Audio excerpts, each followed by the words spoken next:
Hi అండి, welcome to శేఖరంలో blogs. నేను మీ భార్గవి. ఎలా ఉన్నారండి? అందరూ బాగున్నారా? మేమందరము కూడా చాలా బాగున్నామండి. ఉదయాన్నే హడావుడైతే మొదలు కదా, లేచింది కాడి నుంచి పనులు చేసుకోవడము, పిల్లలకి టైంకి అన్నీ అందివ్వడము ఇదే సరిపోతూ ఉంటుంది.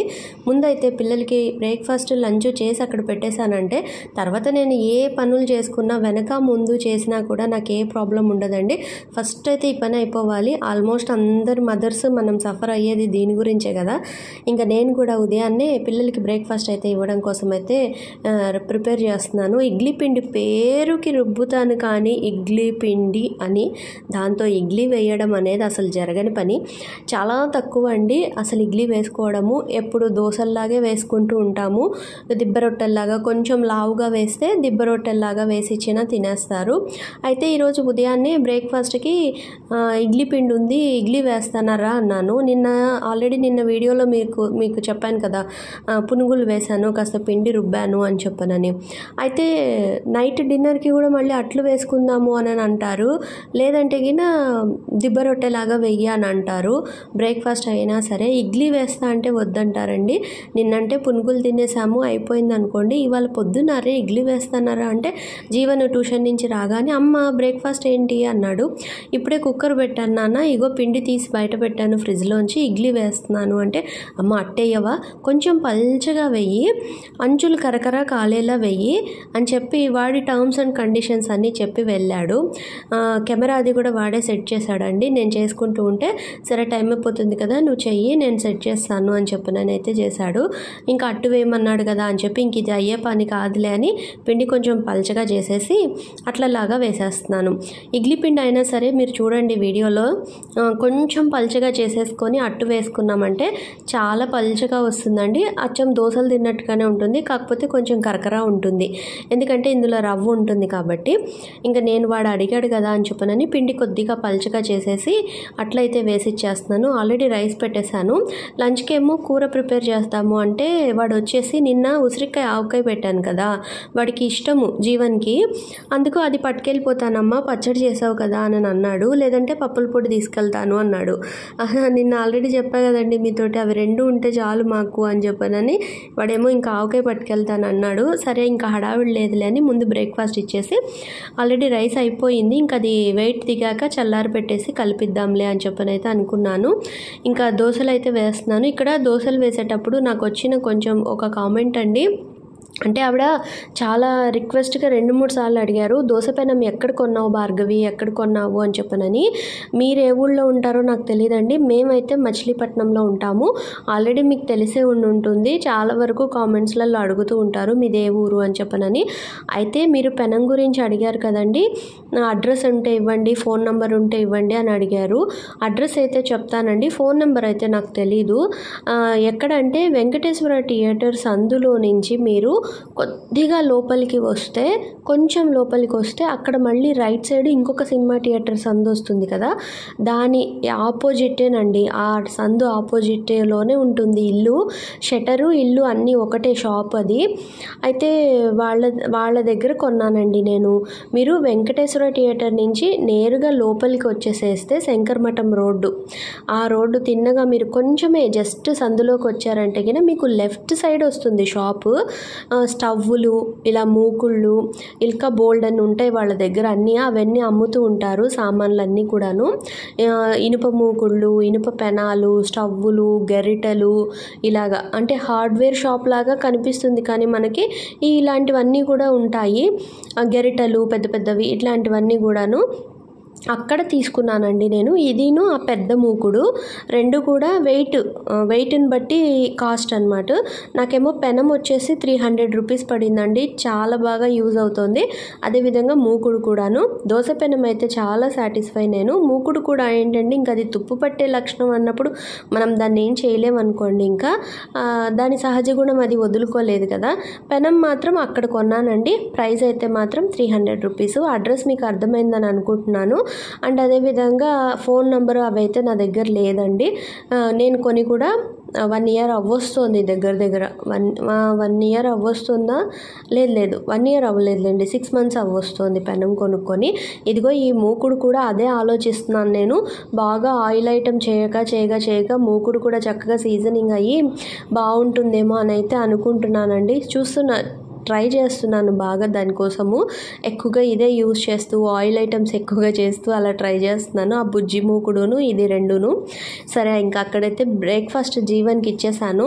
వాడు బెల్లం ఆవకాయ వేసుకొని తినేసి పాలు తాగేసి ఆ ఉసిరికాయ ఆవకాయ అన్నము డబ్బా ప్యాక్ చేసి ఇచ్చాను లంచ్ బాక్స్కి. తీసుకొని ఇంకా బాయ్ చెప్పేసి స్కూల్కి అయితే బయలుదేరాడు. ఇవాళ కృష్ణకి ఎగ్జామ్ లేదు కదా, హడావిడి లేదు. వాడు కొంచెం లేచి కాస్త ఫ్రెష్ అయిపోయి వాడు నిదానంగా ఇంకా కూర్చొని చదువుకుంటాడు. వాడి పని వాడు చేసుకుంటున్నాడు. ఇంకా మంచి ఒక కర్రీ చూపిస్తాను అన్నాను కదా, అదైతే చేస్తున్నాను. బాండ్లీలో ఆయిల్ వేసుకొని అది వేడెక్కిన తర్వాత ఆవాలు, జీలకర్ర మధ్యలోకి కట్ చేసుకొని పచ్చిమిరపకాయలు కూడా వేసానండి. ఇది మనం కారాన్ని బట్టి వేసుకోవచ్చు పచ్చిమిరపకాయ అనేది. వేసేసి ఉల్లిపాయ ముక్కల్ని బాగా సన్నగా పొడవుగా కట్ చేశాను. అంటే చూపులకి బాగుంటే తినడానికి బాగుంటుంది అని నేను ఎప్పుడూ చెప్తూ ఉంటాను కదా ఒక మాట. అలా మనం చూడ్డానికి బాగుందనుకోండి తినాలనే ఇంట్రెస్ట్ వస్తుంది. అందుకు నేను ఈరోజు కొంచెం ఇంట్రెస్ట్గా చేశాను అనమాట కూర. నాకు కూడా ఇష్టం అని చెప్పాను కదా, అందుకని. అయితే ఉల్లిపాయ ముక్కలు సన్నగా పొడవుగా కట్ చేసేసి వేయించేస్తున్నాను. వేయించేసిన తర్వాత ఇందులో ఒక చిన్న స్వార్థం కూడా ఉంది. మూకుడు ఉల్లిపాయలు వేయించేసేసి చక్కగా ఆయిల్లో మరిగించి చేస్తే అది కూడా సాఫ్ట్గా అవుతుంది కదా అని చెప్పానని అలా కూడా అనుకొని 2 in 1 పర్పస్ కింద అనుకొని చేస్తున్నాను. ఉల్లిపాయ వేగిన తర్వాత కట్ చేసుకున్న ఆలు ముక్కలు అవి కూడా కొంచెం వేయించేసేసి తర్వాత క్యారెట్ వేసి ఒకసారి బాగా కలిపేసేసుకొని ఉప్పు పసుపు వేసి కొంచెం సేపు మూత పెట్టేసి మగ్గించుకుందామండి. ఈ మూకుడు అయితే నేను హైదరాబాద్లో తీసుకున్నాను కదా, అయితే ఆన్లైన్లో కూడా 300 రూపీస్కే దొరుకుతుందండి సేమ్ ఇలాంటివే. మరి సైజ్ ఎంత ఉంటుందో అయితే నాకు తెలీదు, నేను సైజ్ అయితే చెప్పలేను. అంటే వాళ్ళు ఇచ్చిన దాంట్లో మనం చెక్ చేసుకోవాలన్నమాట. వాళ్ళు ఇచ్చిన డీటెయిల్స్ ఉంటాయి కదా దాని గురించి, అందులో మనం ఎన్ని ఇంచెస్ ఉంటుంది అనేది చెక్ చేసుకొని తీసుకోవచ్చు. మీరు ఎవరైనా తీసుకోవాలి అనే ఇంట్రెస్ట్ ఉన్న వాళ్ళు ఉంటే నేను ప్రోడక్ట్ లింక్ చేస్తున్నాను చూడండి, మీకు నచ్చితే తీసుకోండి ఆ మూకుడు, లేదంటే అక్కర్లేదు. తర్వాత వచ్చేసి నేను ఏం ఆయిల్స్ యూస్ చేస్తున్నాను అని కూడా అడిగారు కామెంట్లలో, అది రేపటి వీడియోలో వస్తుందండి. ఇవాళ అయితే చాలా కష్టపడ్డాను, చాలా పని ఎక్కువ చేసేసాను. ఏమేం చేశాను ఏంటి అనేది కూడా రేపటి వీడియోలో తెలుస్తుంది మీకు. అయితే ఇంకా ఇక్కడ మూత పెట్టేసేసి కొంచెం సేపు మగ్గించానండి. స్టవ్ని సిమ్లోనే ఉంచాను. కొంచెం ఆలును క్యారెట్ ఉడికిన తర్వాత అంటే 70% ఉడికిన తర్వాత క్యాప్సికమ్ ముక్కలు కూడా వేసేసాను. క్యాప్సికమ్ చాలా తొందరగా మగ్గిపోతుంది కదా, ఆల్రెడీ ఉప్పు పసుపు వేసేసాం కాబట్టి కూరలో మూత పెట్టేసేస్తే క్యాప్సికమ్ కూడా తొందరగా మగ్గిపోతుంది. ఆ 30% ఆలు క్యారెట్ కూడా ఉడికిపోతుంది. తర్వాత మూత తీసేసి మధ్య మధ్యలో మాడిపోకుండా కలుపుతూ ఉన్నానండి. ఇంకా తర్వాత వచ్చేసి ఈ కూరని చపాతీలోకి తింటే మాత్రం చాలా బాగుంటుంది. నాకేమో చపాతీలో తినడం చాలా ఇష్టము. కృష్ణకేమో దోశలో తిన్నాడు, వాడికి దోశలో తినింది బాగా నచ్చిందిట. జీవన్కేమో ముద్దపప్పు కూడా పెట్టానులేండి కూర చేసి. అయితే ముద్దపప్పుకి కూర నంచుకొని తింటే బాగుందిట. అలా ఒక్కొక్కళ్ళు ఒక్కొక్క టేస్ట్ చెప్పారు. నాకైతే చపాతీలోనే బాగా నచ్చుతుంది రైస్లో కన్నా, కానీ రైస్లో కనే చేశాను ఇవాళ మాత్రం. చాలా బాగుంటుందండి. ఇంకా క్యాప్సికమ్ కూడా వేసి కొంచెం సేపు మూత పెట్టేసిన తర్వాత రుచికి సరిపోయేంతగా కారము, ధనియాల పొడి, కొద్దిగా జీలకర్ర పొడి వేశాను. నిన్న వీడియోలో చూపించాను కదా, పొళ్ళు చేసి పెట్టుకుంటే ఇలా ఈజీగా ఉంటుంది అని చెప్పనని. నాకైతే అసలు చాలా హెల్ప్ అవుతాయండి ఆ పొళ్ళు అనేవి. అలా చేసి పెట్టుకోవడం వల్ల వంట అనేది 1/2 అవర్లో కంప్లీట్ అయిపోతుంది నాకు. ఇంకా నేను కూర అయితే అయిపోయింది. జీరాను ధనియా పౌడర్ వేసేసాము, కారం వేసేసాము. ఒకసారి బాగా కలిపేసేసి మూత పెట్టి స్టవ్ని సిమ్లోనే ఉంచి ఒక 2 minutes అయ్యాక ఆఫ్ చేసేసాను. చివరిగా కొత్తిమీర కట్ చేసి వేసుకోండి. నా దగ్గర అయిపోయింది కొత్తిమీర, తెచ్చుకోవాలి, మార్కెట్కి వెళ్ళాలి. ఇంకా వెళ్ళలేదు. సరే ఇంటి ముందు కూడా కొత్తిమీర రాలేదు. పొద్దున ఆకుకూరలు వచ్చాయి కానీ కొత్తిమీర లేకునింది, అందుకు వేయలేదు. మీరు చేస్తే గిన చివరిలో కొత్తిమీర అనేది యాడ్ చేసుకోండి. సింపుల్గా కూర అయితే రెడీ అయిపోయిందండి. ఇంకా ఆ మూకుట్లోంచి కూర అనేది గిన్నెలోకి షిఫ్ట్ చేసేసాను. ఇక్కడ కృష్ణ వచ్చేసి ఇవాళ ఎగ్జామ్ లేదు కదా, లేచి అమ్మ ఇల్లు క్లీన్ చేసుకో. ఆల్రెడీ మేము ఇద్దరం అనుకుంటున్నాము, నాన్న కొంచెం బూజు వచ్చేసిందరా, మళ్ళీ నువ్వు డస్ట్ పట్టేసింది, ఇల్లు క్లీన్ చేసుకోవాలి అని అనుకుంటున్నాము. ఇలాంటి పనులన్నీ ఎక్కువగా మేమిద్దరమే చేస్తామండి. జీవను మా వారు చేయడం చాలా తక్కువ. క్లీనింగ్ సెక్షన్ అంతా కొంచెం ఎక్కువగా మేమిద్దరమే చేస్తాము. మళ్ళీ ఇల్లు కడిగేటప్పుడు కావాలంటే జీవన్ హెల్ప్ చేస్తాడేమో కానీ ఇట్లాంటివన్నీ వాడు చెయ్యడు. ఇంకా మేమిద్దరం అనుకొని సరే బూజు దులిపేస్తానమ్మా అంటే చేసే నాన్న, నేను అంతా ఊడ్చేసేసి తుడిచేస్తాను అని చెప్పాను. సరే వాడైతే ఇంకా మొత్తము గదులన్నీ కూడా బూజు దులిపేసేస్తున్నాడు. బయట కూడా మొత్తము బూజులు తీసేస్తున్నాడండి. కొంచెం గొంగళి పురుగులు ఇప్పుడైతే లేవు. ఇంకా సీజన్ వస్తే వస్తాయేమో చెప్పలేను కానీ ఇప్పుడైతే వాటికి గొడవ అయితే లేదండి. ఇంకా బూజు అయితే తీస్తున్నాడు. ఈ పైన వచ్చేసి పిల్లి ఉంటుంది. మళ్ళీ పిల్లల్ని పెట్టేసింది అది. అదిట ఆ పిల్లికిట మా ఇల్లు పుట్టిల్లిట. ఇది ఇప్పుడు 4వ ట్రిప్ ఏమో పిల్లల్ని పెట్టడం. అది ఎప్పుడు ఇక్కడే ఉంటుంది. మీరు ఇంతకుముందు కూడా అడిగారు నేను దానికి పాలు పోసి చూపిస్తే పిల్లిని. అది ఇక్కడ అలవాటు అయిపోతుందండి. ఇంకా పిల్లలు కూడా ఏంటంటే దానికి పోనీలే అని చెప్పి కొద్దిగా పాలో పెరుగో ఒక కప్పు పెట్టాము, అందులో వేస్తూ ఉంటారు. అది తాగేసేసి ఇంక ఇక్కడే తిరుగుతూ ఉంటుంది. మా వాష్రూమ్ పైన దాని మీద గోడ మీద పెట్టేస్తుంది పిల్లల్ని. ఇక్కడ సజ్జ మీద పెట్టుకుంటుంది. లేకపోతే ఇప్పుడు వాడు బూజు తీస్తున్నాడు కదా, అక్కడ సజ్జ మీద పెట్టేసేసుకుంటుంది. ఇంకా అక్కడే ఉంటుంది. దాంతో అదే అంటున్నాడు, మన ఇల్లు దానికి పుట్టిల్లు అయిపోయిందమ్మా, ఇక్కడే పిల్లల్ని పెట్టేసేసి ఇక్కడే తిరుగుతూ ఉంటుంది. మళ్ళీ ఆ పిల్లలేమో ఎక్కడికో వెళ్ళిపోతాయి, అది మాత్రం మళ్ళీ మన ఇంట్లోనే ఇక్కడే ఉండిపోతుంది అని చెప్పనని అంటున్నాడు కృష్ణ. ఇంకా వాడి పని వాడు అదంతా క్లీన్ చేసేస్తున్నాడు కదండి.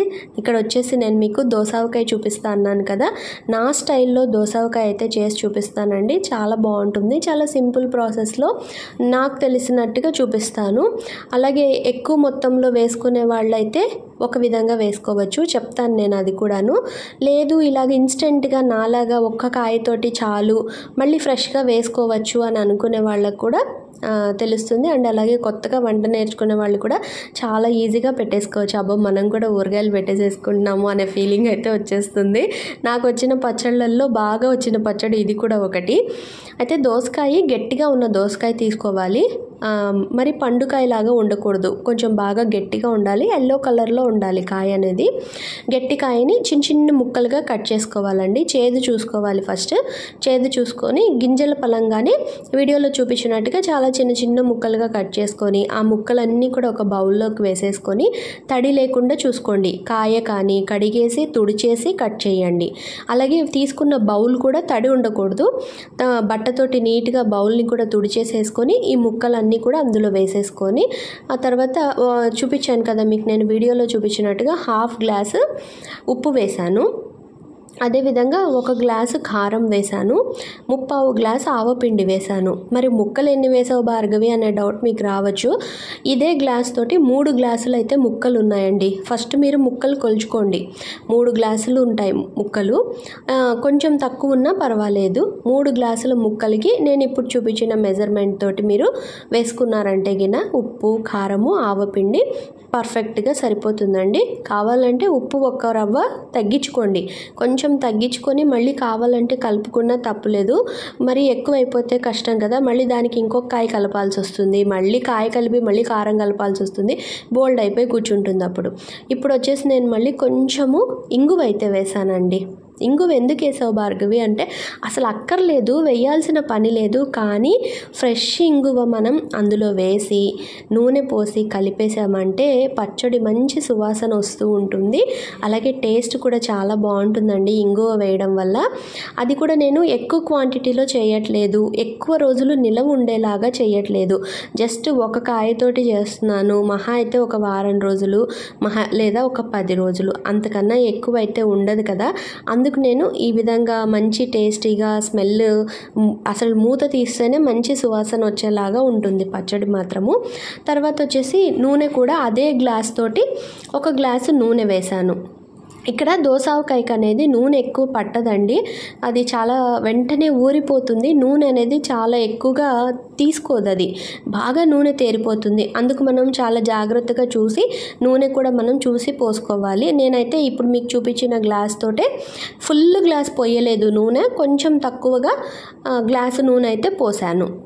పోసేసి చివరిగా కొంచెం నిమ్మరసం కూడా యాడ్ చేస్తున్నాను.